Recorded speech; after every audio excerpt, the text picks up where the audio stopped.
My fellow Jamaicans, as we celebrate our 57th year of independence, we have much to be thankful for. We have the lowest unemployment rate in our history at 7.8%, and youth unemployment fell by 6%. The annual inflation rate is low and stable at 4.2%, and the consumer price index is trending downwards. Our credit ratings are positive, and our foreign exchange reserves are at historically high levels. We have had record-breaking tourist arrival for the last 2 years, exceeding 4.3 million visitors with an 8.6% increase in earnings for the industry. The deposit interest rate is at 3.2%, which is a record low. Our stock market continues to perform well, and the consumer and business confidence indices remain high. These are always good indicators of economic health. The construction industry is seeing sustained growth right across Jamaica, and particularly in Kingston, where we see new construction projects going up at a pace not seen in recent times. And the NHT is providing housing solutions for new homeowners like never in its history. By the end of this month, over 12,500 new housing solutions would have been provided to the market since 2017, and we have lowered interest rates for you. If you are an NHT contributor earning below $15,000 per week, you pay 0% on your mortgage. You can't get lower than that. If you earn between $15,000 and $30,000 per week, your mortgage rate is 1%. General mortgage rates are coming down steadily from double digits to now an average of 7.5%. We have also introduced the intergenerational mortgage to assist older persons and families to acquire a home. What better way to celebrate your independence than by having a chance to own your home? Many positive things are happening in Jamaica right now. There is much to celebrate on our 57th birthday. There is no question that at long last, Jamaicans can feel proud that we are using our political independence to secure our economic independence. However, I want you to know that I am under no illusion that all is well. Notwithstanding the great performance of the government, there is no room for complacency. There is still much work to be done and pressing issues to be resolved. Environmental issues are now of greater concern to Jamaicans, and they should be in the face of more frequent and intense droughts, shifting rain patterns, and more frequent and intense hurricanes. This government that I lead has taken more decisive actions in favor of our environment than any other government in our recent history. We aborted the Goat Island project. We rejected coal as an option for powering a bauxite plant in Jamaica. We have put in place an enterprise team to oversee the divestment and modernization of Jamaica's solid waste management systems, which is at an advanced stage. We instituted a ban on some plastic items.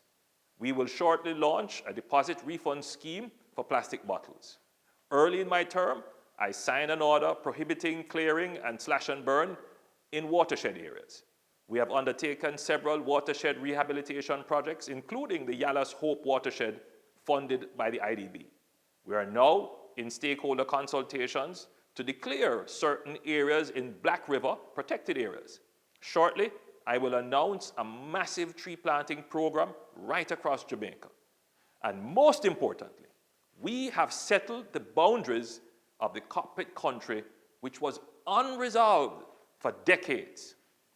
In so doing, we considered the particular geological features of the area and the ecology and biodiversity which grows from it and depends on it, the forest, and all that live in it. We also consider that the cockpit country is a water bank for Jamaica, storing vast volumes of the precious commodity in caves and caverns beneath it. Based on the technical advice of the experts and after consultations, the boundary of the area to be protected was decided. This is an important step in protecting this critical national asset for generations to come and ensures that there will be no mining or any other activity that could harm the environment in the protected area. The Cabinet also took the further step to ensure that before any mining can be done in areas outside of and close to the cockpit country protected area, as defined, environmental impact assessment studies must be done. We are sensitive to the concerns raised about the cockpit country protected area, and we are also sensitive to the area surrounding and in close proximity to the cockpit country protected area. The government remains committed to protecting our environment and will only pursue projects that are environmentally sustainable. Another area of grave concern is corruption. At the heart of the issue is that corruption deprives resources from the poor and distorts and denies prospects for prosperity. An important part of the independence mission is to ensure that we build institutions that are transparent, meaning that they are open to scrutiny and accountable for their actions. This administration has taken decisive steps to create a robust anti-corruption framework and build strong public institutions where corruption cannot flourish. At the governance level, we have developed and are about to implement a new system for the nomination, selection, and appointment of board members of public bodies. This will ensure that only fit and proper persons with the best skills are allowed to guide our public bodies. At the investigative level, we have just completed the legislative process to give MOCA its administrative and operational independence. The government is providing the resources to build out their capacity to thoroughly investigate and build strong cases for prosecution. MOCA now has more than 300 cases either before the courts or in advanced stages. This administration passed the Integrity Commission Act and established the Integrity Commission, which is now in the process of developing its new institutional structures. We have passed the new campaign financing regulations that gives effect to the law to ensure that our democracy is not captured by special interests and that corrupt interests do not have influence on our government's decisions. Ultimately, however, government must act in due process. And this government has acted. We have acted to separate those accused from the institution in order to create the space necessary for investigation and discovery. We have acted to review and identify systemic weaknesses that allow the corrupt act in the first place and make the necessary changes to prevent occurrences. We have acted to facilitate the work of the independent investigative and oversight bodies. There must be no cover-up so that the strongest cases can be brought to the courts.